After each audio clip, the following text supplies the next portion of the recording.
The cry came sharp through the trees. High, wild, near human, but twisted with pain. Elias Boone froze mid-step, the butt of his rifle wedged against his shoulder, finger-tight on the trigger. The call echoed again, low this time, as if something tried to choke it back. He swept his eyes across the narrow canyon.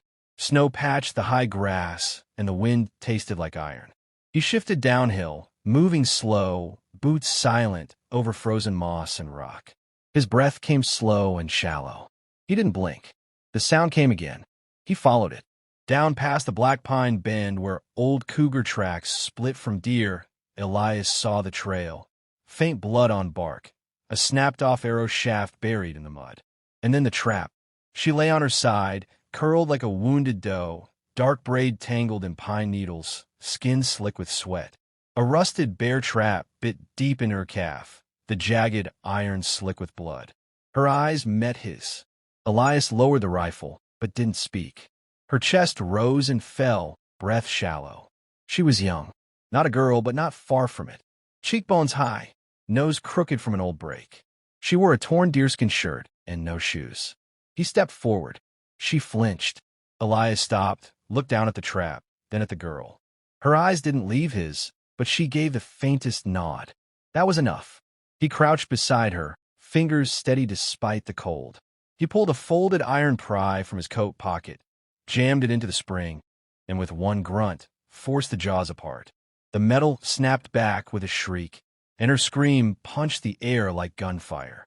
She writhed, fists clenched, mouth twisted, but didn't cry again.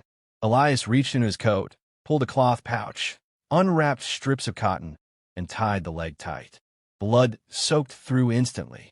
She spoke a word, two maybe, in Comanche. Elias looked her in the eyes. Don't speak. He lifted her slow. She was lighter than she looked, bones and fire and pain.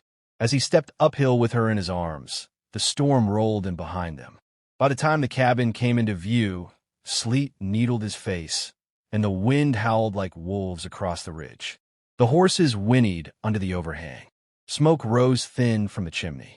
He kicked the door with his heel. It opened. "Papa," came the small voice from inside. "Is that you?" Elias stepped in, shoulders hunched. The firelight flickered orange over the log walls. "It's me," he said. The girl on the cot sat up. Her eyes, though open, didn't move. Her hands reached toward the sound. Elias set the wounded woman down on the bed across the room.